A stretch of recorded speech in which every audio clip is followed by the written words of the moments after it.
Dear councillors, fellow delegate, good morning. Sawubona. It really gives me a true honor and a great pleasure to talk to you all during this plenary session on youth unemployment.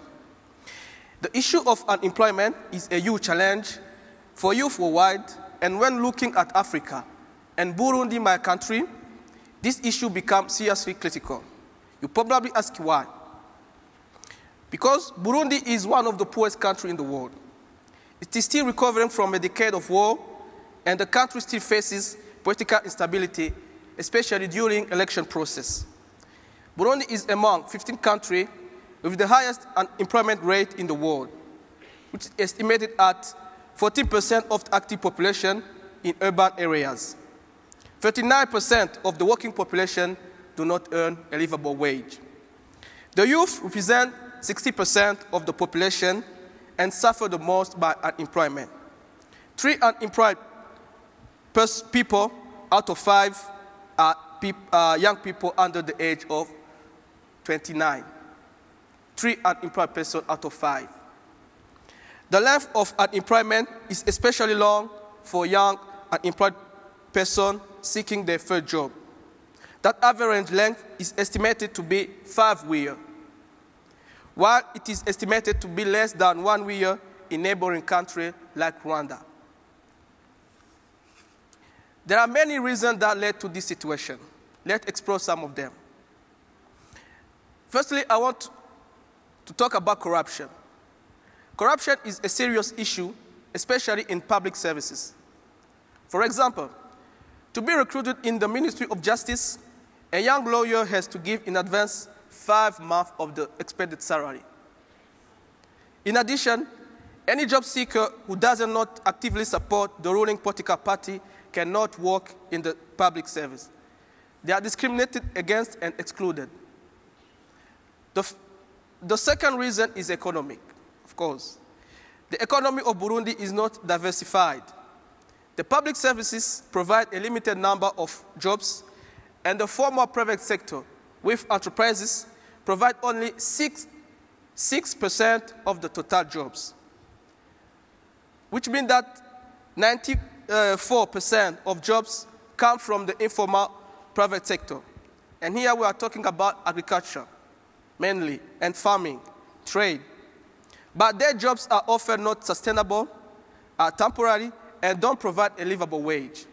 Worse, they hide the true level of unemployment. Third, I want to talk about NGO and large businesses which traditionally advertise their job vacancy on radio and newspaper. But even the cheapest newspaper costs $1, the unemployed youth cannot afford them and miss this opportunity. Facing this situation, I decided with some young Burundians from various social sectors to initiate something that could bring innovative solution to the problem. Even in poverty-stricken Burundi, 22% of the population own a mobile phone, even in rural areas. Based on this, we launched Burundi 3.0, a mobile phone solution that provides daily alert on jobs from NGO, private sector, private enterprises, etc. We gather all the job adverts from newspaper and radio that we can and issue them as text messages to these young people. In addition, we share tips on how to apply for position, on how to write good CVs, on how to write good application letter, and so and so. Since we launched in March this year, over 4,000 young people have signed up to our job alert.